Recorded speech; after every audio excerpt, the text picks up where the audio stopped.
Now, screen actor Frank Lovejoy comes to the NBC microphone as reporter Randy Stone on Night Beat. But first, let me tell you about our other mystery features on NBC. Saturday night, Brian Donlevy brings you international intrigue as he accepts another dangerous assignment. Then on Sunday, Mike Waring as the Falcon becomes involved in a murder. Later, Martin Caine, Private Eye, featuring Lloyd Nolan, investigates a mysterious case concerning jewel smuggling. Yes, stay tuned to the NBC Radio Network. The NBC Radio Network is now entering its second quarter century as a great entertainment medium. And now from Hollywood, it's Night Beat on NBC. NBC presents transcribed Frank Lovejoy in Night Beat.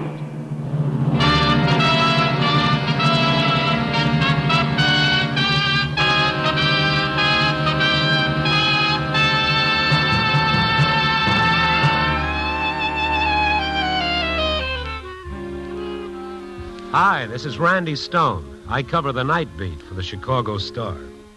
And sooner or later, on any given night, you'll find me wandering across a neon-lighted wilderness on South State Street known as Skid Row, where all good dreams come home to die.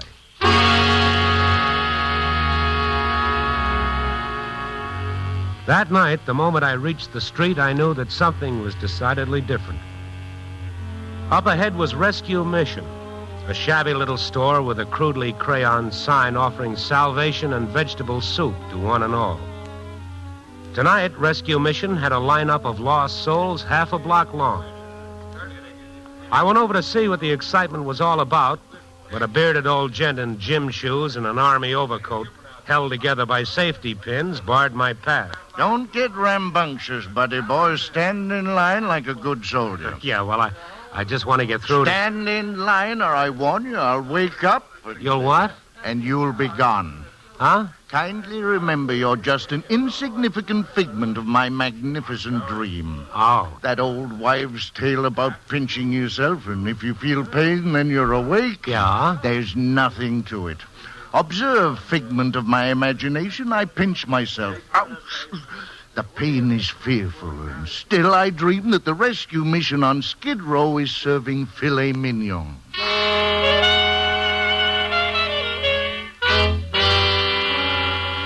Yeah, it was true. Some unknown benefactor had contributed $200 to the mission with specific instruction that the stakes must be at least 2 inches thick. It was like that all up and down Skid Row. The same source had seen to it that the A1 flop house had clean sheets and pillowcases for the first time in the memory of living man. And when I dropped into the corner tavern to see how things were going in the cold beer department, the bartender stuck a champagne cocktail under my nose. Here you are, sport. Hey, wait. It's for free. Bon appetit. Huh? That's French. It means you should enjoy it. Oh, swell. A Santa Claus comes to Skid Row. Look, Santa Claus wouldn't give you a 2-cent seltzer. It's that beat-up dame at the end of the bar. Her? Yeah, she must have rolled one of them visiting bankers from Iowa. She was perched on a stool at the far end of the bar, next to the lighted jukebox and the empty phone booth and the stacks of beer cases. A bleached-out Tootsie with a gardenia in her hair.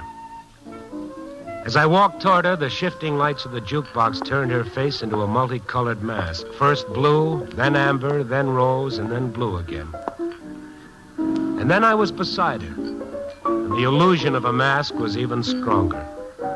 The black phony eyelashes fastened to the heavily powdered skin, and a slash of red to signify the mouth. And out of the blue eyeshadow, her eyes moving restlessly. So you're the good fairy, huh? Huh? Oh, yeah, I guess that's what I am, all right. 1 second, sing out. Yeah, I'll do that. What's the celebration? My birthday. That's the celebration. Well, happy birthday, many of them. Many of them. You got quite a sense of humor, hon. Mm-hmm. Good fairy. I like that. I waved my wand, and the bums ate steaks and drank champagne and slept on clean sheets, huh? Well, I got news for you. You can wave a jerky wand till you're blue in the face. It also takes dough. $800. I hocked everything but my red flannels, like they say. I bet. But I always dreamed of something like this. A fantasy, huh? Is that what they call it? I gotta remember that. That's a good word. But now, whenever the 10th of November comes around, all these bums are gonna remember tonight and say, hey, this is Ruthie's birthday. I'll be famous for 2 whole blocks. Me and George Washington. The 10th of November. This is the 9th. Here's 2 bits. Will you put it in the jukebox and get something lively for a change? Why didn't you wait for the 10th? Because the truth of the matter is, if I waited for the 10th, there wouldn't be no celebration. Why? Will you go to that jukebox already and get some... Hey, what's that? It's the phone booth over there. Will somebody get the phone? Well, I won't answer it. I won't. Hey, what's with you? I just won't answer it, that's all. You understand? It can ring all night and I won't answer it. I just won't. Ruthie, come back here.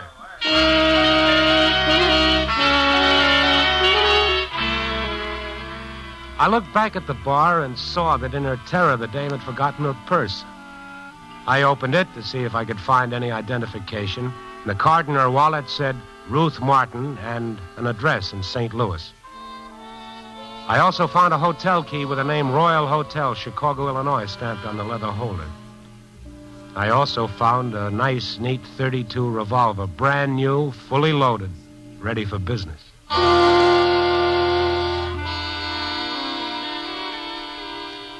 They called this hotel the Royal for the same reasons they call a fat man Tiny. I parked myself in the cramped little lobby and waited. A little before 11, Ruth Martin entered the lobby, asked for a key at the desk, and rang for the automatic elevator. I went on over. Hi, Ruth. Oh, it's you. Yeah, me. Your purse. Thanks. I went back to the bar and it was gone. I thought you turned out to be a common thief. You'll find everything there. I didn't even steal a bullet from the gun. Well, that's real considerate, and I thank you kindly. Oh, this elevator takes all night. You're not registered under your right name. I couldn't be bothered with the press and those awful autograph hounds. You know how it is. You want to tell me how it is, Ruthie? Here's my elevator. Thanks for every little thing, hon. Look, I hate to keep repeating myself, but if you waited for the 10th of November for your birthday, why wouldn't there be any celebration? What's to celebrate about a funeral? Good night.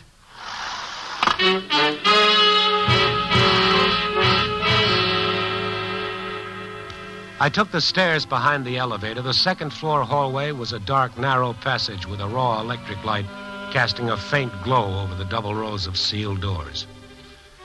Ruth was already opening her door halfway down the hall. As I started toward her, she reached into the room and snapped on the lights. No! No! I ran the rest of the way. Her room was a dismal cubicle of curling wallpaper and cracked calcimine. She was at the mirror, frantically rubbing the glass with her hands, trying to erase a message scrawled in lipstick. Vivian will keep her promise. I gotta get it off and erase it.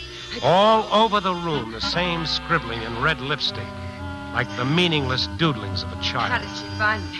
How did she find me? Oh, come on now, Ruth, stop it. She was in here, in here, in Stop here, it. here. Stop it. It's all right. It's okay. Now, come on. Now, that's better. I only moved into this dump this morning. I didn't even unpack yet. I didn't tell anyone I was here. I used a phony name, and she still found me. Vivian, that's her name? Yeah. Well, who is she? Vivian Clark. We were kids together. Gee, kids are crazy. What they don't know about the world would fill a book. Little girls. You know, they got a lot of fancy notions about how life's going to be. Yeah. We were 9, 10 years old. Lived in a down at the heel neighborhood. A lot of rooming houses and little hotels.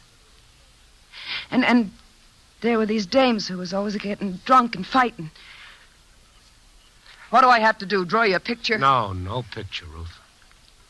And then one day some cops brought the wagon for one of these women. She was celebrating her 30th birthday in a big way. Shouting, cursing. They came and dragged her away. And she was ugly. So ugly. And I remember we stuck our fingers in our ears not to hear her screaming. And the way she looked, I said to Vivian, promise me if I ever turn out like that, for my 30th birthday, you'll kill me. Kids. The ideas they have. How corny can you get? All right, Ruth. All right. Come on now. Yeah. Gee, I'm sorry. It's all right. And you think that Vivian... I don't think. I know. You saw what she wrote on the mirror. Vivian will keep her promise. Yes, but look at the walls, the scribbling. It's like a kid. A kid? Yeah. Yeah, you hit the nail right on the head, hon. What do you think's got me half crazy? A kid, all right. Vivian Clark died when she was 11 years old.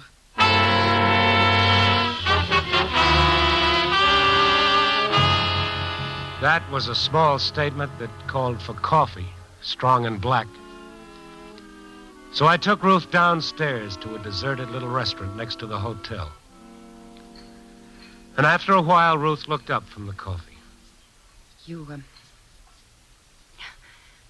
think I'm nuts, huh? Well, I haven't decided. Finish the coffee. You saw her handwriting? Yeah, but... Don't you understand? I've talked to this kid. I've heard her voice. Take it easy. Sure. Just like that. Take it easy. Nothing to it. Look, sweetie pie, I'm so close to flipping my lid from these last 3 weeks. Oh, that's when it started? Yeah, 3 weeks. Or who was it? Wait a minute. It couldn't be 3 weeks. My head. Talk about a merry-go-round. There isn't an asylum in the county that wouldn't give me free room and board for life. 3 weeks. Yeah, I guess that's what it's been. I was out in the town with Jerry Myers. Jerry Myers? A little tin horn character in St. Louis. With the silk white muffler and the talcum powder on his face and pearl gray spats. Always good to his mother. Just the same, you want to hear something personal? Of all the guys I've ever known, I still got a warm spot for little Jerry. He's really got a good heart. You'd like him. Uh-huh. So anyway, we were out on the town having a time. You ask anybody in St. Louis about Ruthie Martin. Live, laugh, and be merry. That's my own private philosophy. That's a good philosophy. Yeah. Until you come to that other part. Tomorrow we die. Now, Ruth, knock off with that. Oh, gee. I was never like this before. You were telling me about 3 weeks ago. Oh, yeah, that night, that first night. Boy, did I get stinking that night. Me and Jerry. Sweet little guy. It must have been 4 a.m. when I got back to my room, and I just flopped across my bed and passed out like I'd been hit with an atom bomb or something. Anyway, I don't know if an hour passed, or a minute, or even a second. But all of a sudden, I knew the phone was ringing. I didn't want to wake up, but it kept ringing, and I knew if I didn't answer, it'd ring all night. Yeah? Hello, Ruthie. I called to tell you I'm going to keep my promise, like I said. What promise? You got a birthday in 3 weeks. So? You'll be 30 years old. Hey, that's a lie, a rotten lie. I'm 26 and I can prove it with birth certificates and other papers. Who is this? You know. You sound like a kid. Sure. What's a kid calling in the middle of the night for? Who is this? Don't you really recognize my voice? Vivian Clark. I don't know any... What? Who did you say? I just wanted to remind you of your birthday. Hey, what kind of a gag is this? Vivian Clark is dead. And to tell you I'll be seeing you like I promised. You remember my promise, Ruthie?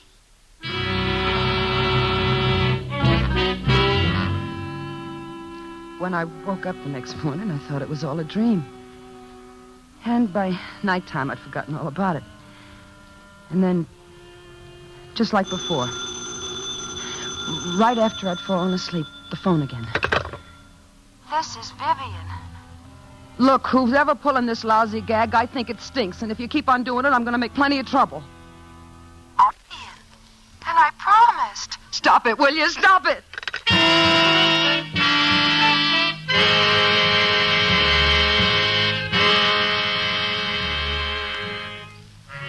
From then on, every night a call. After about 10 days of that, I couldn't take it anymore. So one night on the spur of the moment, I decided to clear out. Without saying anything to anybody, I packed a bag and grabbed the night train for Kansas City. I got in around 2 a.m. and just looking at a town where no one knew me or anything about me made me feel better.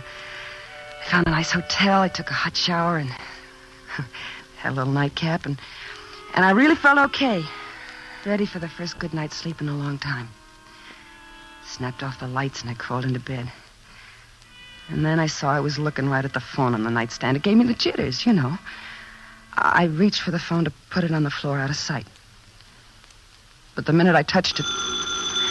Well, I told myself it was just the manager wanting to know if the room was okay. Who else could it be? No one knew I was here. Just the same, my fingers really shook as I reached for the receiver. Yeah? This is Vivian.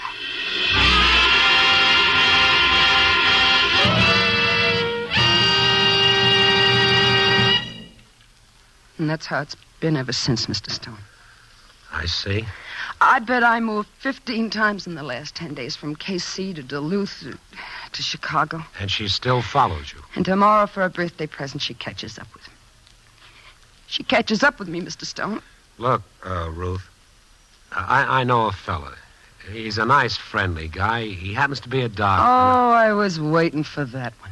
A real nice guy, complete with straitjacket and butterfly net, huh? Oh, no, you're it's wrong. all in my head. Sure thing. I didn't say that. But you saw yourself what she did to my room. If I'm nuts, so are you. Yeah, that could be. Well, I'm not going to any witch doctor. So let's move on to suggestion number 2. Well, let's face it. It is possible that someone is behind this. That somehow or other you've been followed from place to place. For Pete's sake, how? With mirrors? I don't know. I'm just trying to help you. Yeah, I'm sorry, hon. Okay. You got a nickel? Huh? I'm going to call an old gal named Mrs. Ferguson who works the night shift on the rewrite desk down at the paper. Why? Well, you're going to have to borrow her apartment for the night. I don't get it. We'll go straight to the apartment from here. You won't go back to the hotel to check out or even pick up your suitcase. Now, I'll do it for you later. We'll even give the cabbie a phony address a few blocks away from the apartment. We'll walk the rest of the way. There won't be a chance for any other person in all the world to know where you are. And if Vivian Clark calls you there, well, baby, we're both going to this doctor.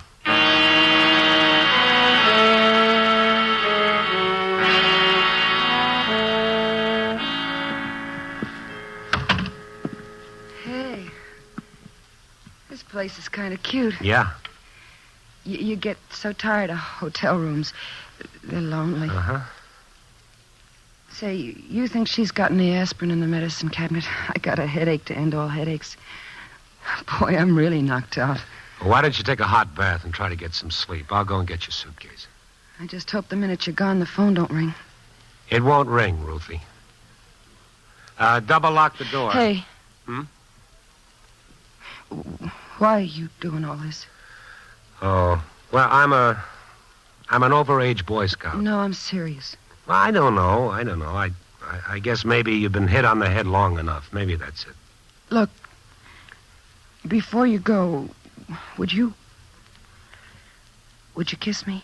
Not hard, not ugly, just soft and sweet. For luck. For luck, Ruthie.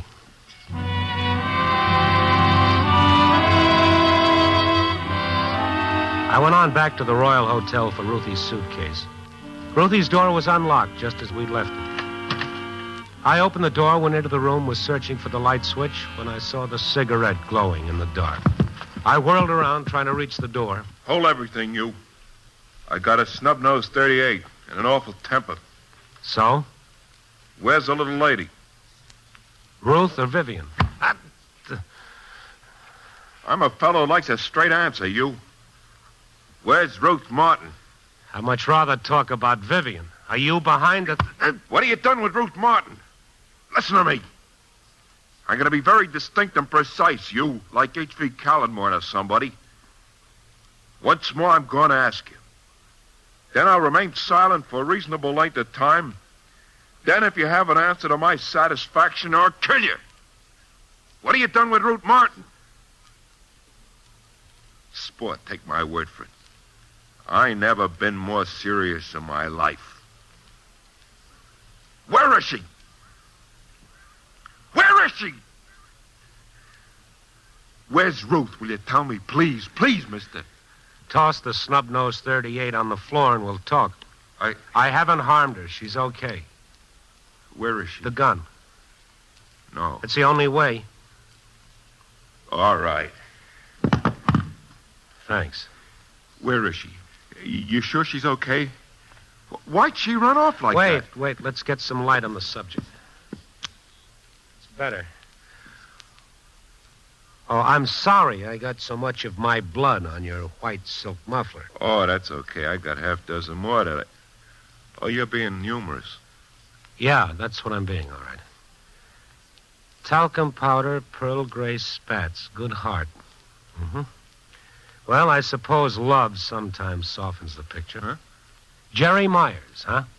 Yeah, that's right. Hey, where's Ruthie? Who are you? A reporter. She turned to me for help. What's with that screwy Dave? What's the matter with that babe? She tilted or something? What do you mean? Well, I've been going loony trying to find her. Then tonight I finally traced her to this dive. I come here, she's gone. I wait, and you show up. I thought, well, you must have done something to the broad. Oh, no, she's okay. Love. What you said before, something about love. Oh, did I? What kind of routine is that, you? Ruthie don't love nothing but a good time, and the same for me, so don't make a motion picture of it. Hey, where is she, you? You ever hear her mention a kid named Vivian Clark? The name's totally unfamiliar. Uh-huh. When I spotted you in this room, I started thinking maybe that there was a racket going on. I don't follow you. The only thing I don't get is this scribbling on the wall. Oh, yeah. Hey, what about that stuff? Looks like it... I'll get it. Yeah. This is Vivian. What? Hey, what's the matter, you? I know where Ruth is. I'm going to see her now. It's her birthday, and I promised I would. Hello. Hello. Hey, what is it? Tell me. Come on, quick.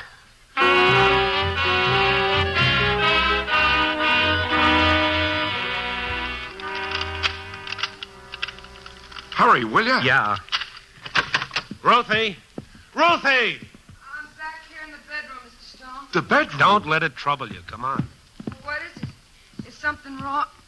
Jerry! Hey, Bagelhead, where you been? I spent maybe $200 digging you up. You scram into the other room. I don't like you to see me like this. Let me put myself together. Well, you look okay. I look like something left over from the flood. Now, go on, get out of here. Where's the suitcase, Mr. Stone? I got all my makeup in it. Ruth, anybody call here? Well, if you mean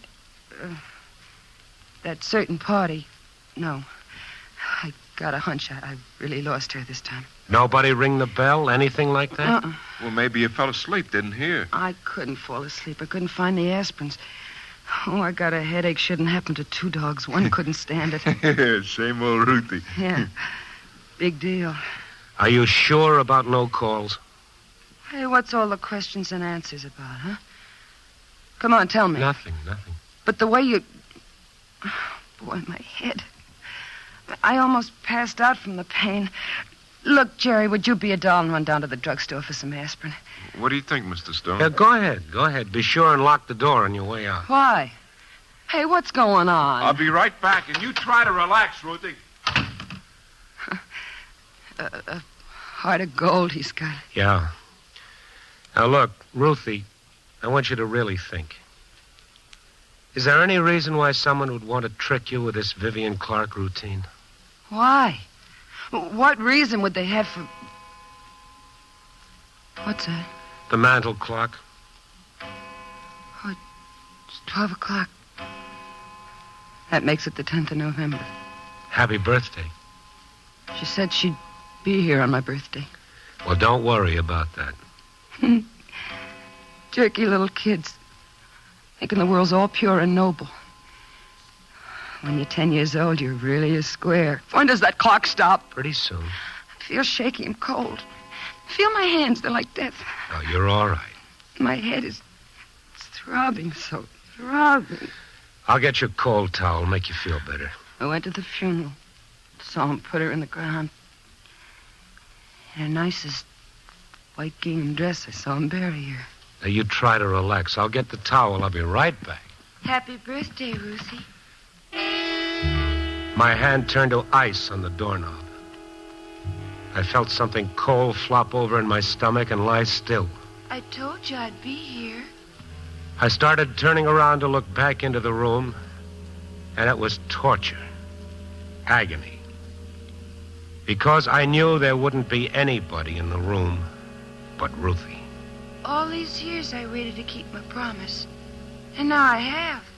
It was like suddenly being catapulted into the middle of a nightmare. Her eyes were misted over. Her face was bloodless. Her lips moved, but the voice of a child came out. It's in the purse, Ruthie. In the purse. And now, like a sleepwalker, Ruth was crossing the room for her purse on the dresser. And now her hand dipped into the purse and came out with a gun. Put the gun down. Hurry, Ruth. Don't let him stop Give you. me the gun. You let me alone. You let me alone. I promised The you gun. that. I promised.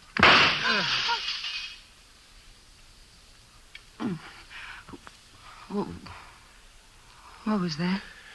Ruthie, you, What happened? What are you doing with my gun? It went off by mistake. Look what it did to Mrs. Ferguson's mirror. It woke me up. Yeah. I feel funny. Weak. So tired. Well, you lie down again and... Don't laugh at me, but I feel like having a good old-fashioned cry. And I don't know why. Hey, what happened? I heard a shot. Ruthie. Hey, what is it, you? Hey, come on, don't cry. Come on, baby. Hey, don't cry, you. Oh, let her cry, Jerry. Poor kid, she's got it coming.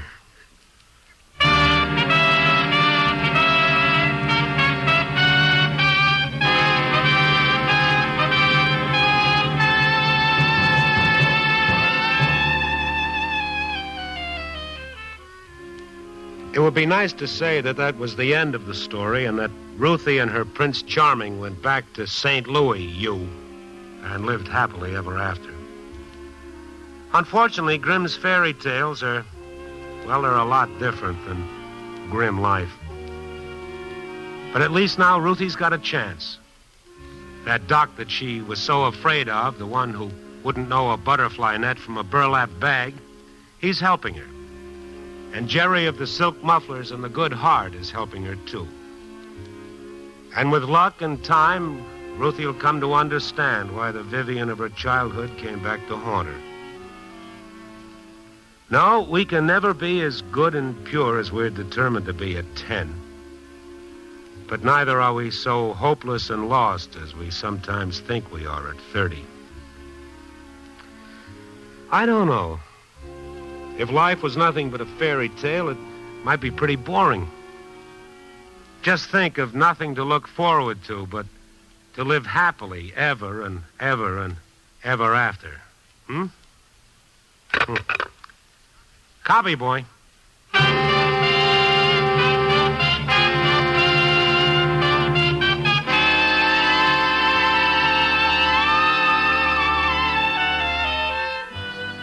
Night Beat, starring Frank Lovejoy, is produced and directed by Warren Lewis. Tonight's transcribed story was written by Larry Marcus with music by Robert Armbruster. The part of Ruth and Vivian was played by Joan Banks. Others featured were Tudor Owen, Lou Krugman, and Jeff Corey. Don Rickles speaking. Listen next week at this time and every week as Randy Stone searches through the city for the strange stories waiting for him in the darkness.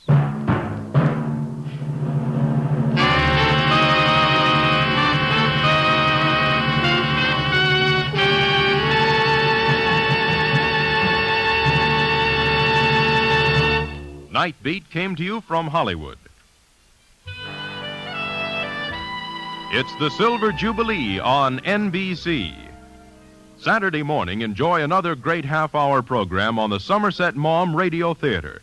This Saturday morning, the magic curtain of radio drama rises on the radio production of Maugham's famous short story, A String of Beads. The Somerset Maugham Radio Theater will feature actress Geraldine Fitzgerald. Hear the Somerset Maugham Radio Theater this Saturday morning, and keep tuned to NBC, now entering its second quarter century as a great entertainment medium. This is NBC, the national broadcasting company.